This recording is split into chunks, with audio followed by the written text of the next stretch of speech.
Prince's last Diddy recording played in trial. As soon as Prince's voice played in the courtroom, Diddy's expression shifted. His usual calm, collected look broke for a moment as the final recording from the legendary artist echoed through the room, almost like a message from beyond the grave. Whatever was on that recording clearly hit a nerve, shaking one of the most influential names in music. On day 3 of this high-profile trial, the courtroom heard evidence no one expected, and now the ripple effects are spreading fast across Hollywood. He said he would get physical.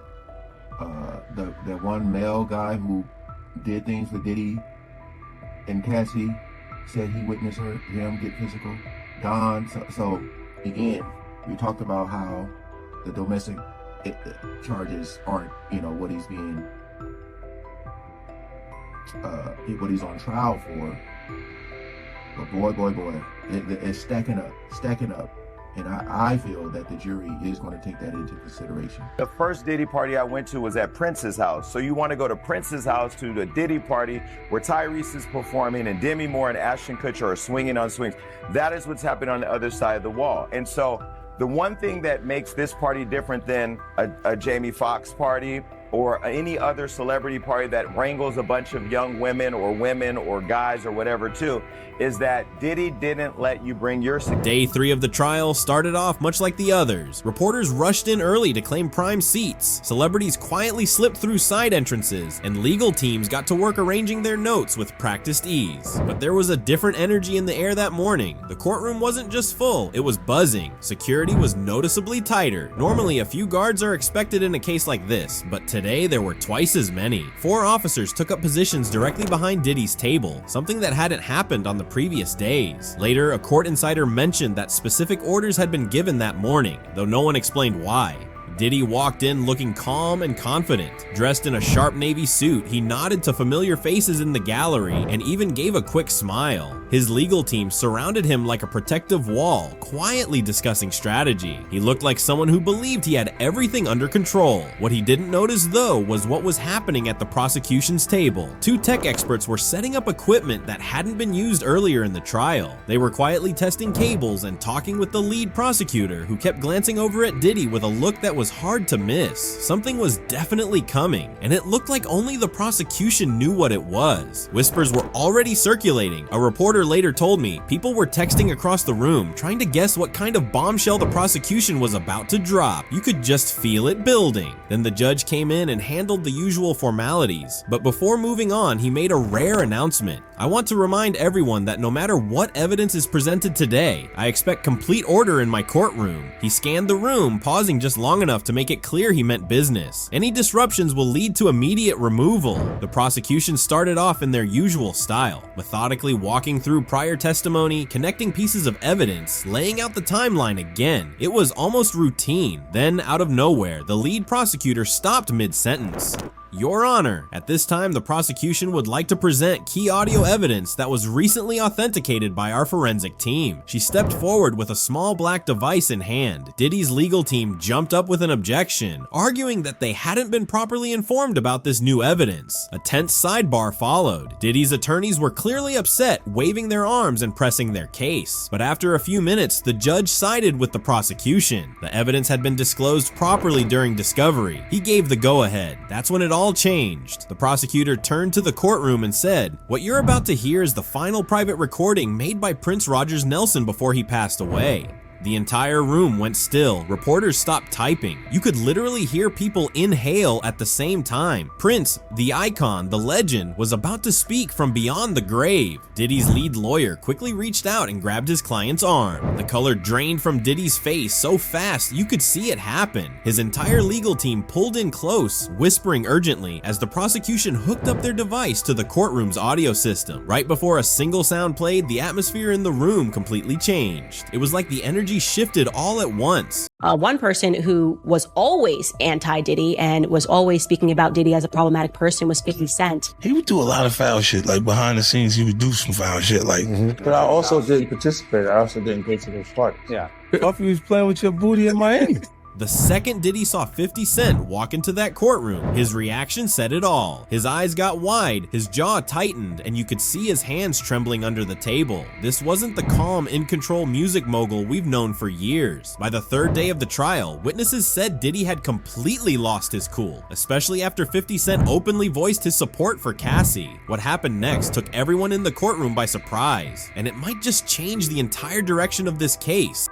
Now, Fifth, when you continuously call Puff gay, does that affect your relationships in Hollywood? I don't call him gay. I said, Let me read it, Fifth. Oh my God. Sorry I can no longer help you guys. Soon you will all be gay and happy. You are all now left under leadership of Puffy Daddy. Report to the nearest rainbow. Dinner thieves in theaters, JD. So that's things, he doesn't even know what he's saying is like fruity. You know what I'm saying? Like, he said something fabulous and he goes, yo, but me and you, we ain't party. Like, we need to party. What is he talking about? That's what's going on. Then when people say that to me, I get a little uncomfortable. Like, I get uncomfortable. Like, he said something to me one time, a long time ago. At Chris Lighty's wedding, he told me he'd take me shopping. I looked at him like, what'd you just say? Let me move, man, before I do something. You're gonna make me mess up the wedding. Oh, that's a nice gesture. Let me get out of no, dude, take me. That's what a guy says to a girl. Did he do it, right? Yeah. I know you've been heavy on social media talking about it. He did it. And I'm the only one who's been vocal about this long before it actually. But I also didn't participate. I also didn't go to those parties. Yeah. So a lot of the celebrity culture that you don't hear saying anything is because they participate. Was there a reason you never went to those parties back in the day? I'm just not with all that flicky shit. Like all of the stuff that he's doing, I'm not into that type of stuff. I'm just...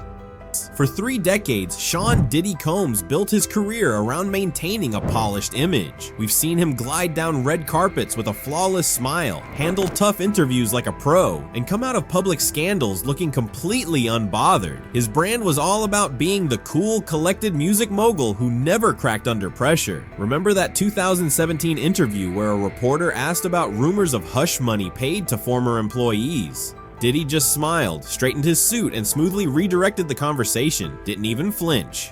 Or the time his restaurant business shut down in 2012. He still showed up to the closing night party acting like it had all gone according to plan. That's Diddy's signature move. Never let anyone see you sweat. Behind the scenes though, keeping that image together took serious effort. Sources close to Diddy say he had a team of 12 people dedicated to managing how he looked in public, from carefully crafted responses to practicing how to hold his facial expressions. A former assistant even told me he'd rehearse interview answers in the mirror for hours before going on TV. He also had a media trainer on standby who ran him through surprise drills to make sure he could stay calm no matter what was thrown at him. But behind the designer shades, people who used to work with him have said there was another side to Diddy. There were 2 versions of him. One former Bad Boy Records staffer told me off the record. There was the smooth, polished guy everyone saw, and then the one who'd lose it and throw phones when things didn't go his way. These stories never gained traction because no one with real influence ever spoke up. Then, just days before the trial started, his carefully controlled image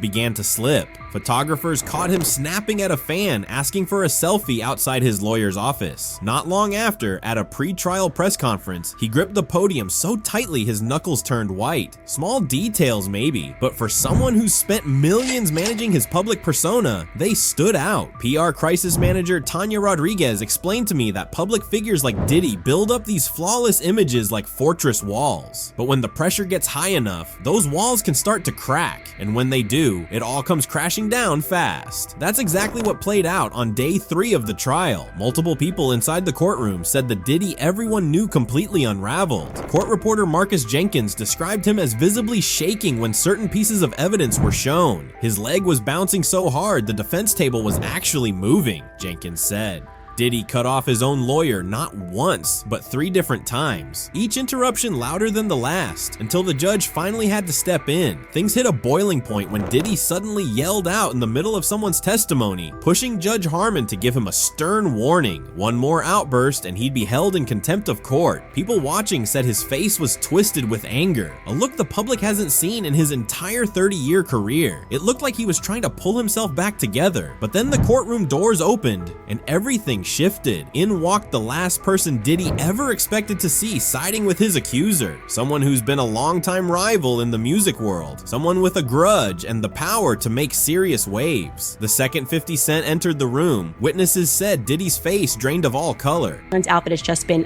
announced that he's created a docu-series on Netflix. I can't wait to see this. The other end of that, every person who has tried to speak out about this, who has tried to speak out about the industry, the type of people that are controlling the industry, the attacks that people face from the media if they try to speak out, is always the same. They're called crazy. And an example of one such individual who went through those sorts of attacks is the actor Orlando Brown. He was on Disney, and I remember everyone telling us that he was totally insane and deranged when he was saying a lot of things that at the time sounded crazy, particularly about Diddy. Take a listen. The requirement is you gotta say no to Diddy. If it's new booty in the building, you know he's gonna get it. Don't take your girlfriend to a Diddy party. You can take the, but he won't you. Diddy, to me, is the fall guy. We are still seeing a major effort to protect the big names, just like with Jeffrey Epstein. Tell him the story. Tell him the story. So we talking about rumors. Yeah. And we, when you Google his name, there's a rumor that pops up that he was Diddy's boy toy. Oh shit. Right? Wait, so this is...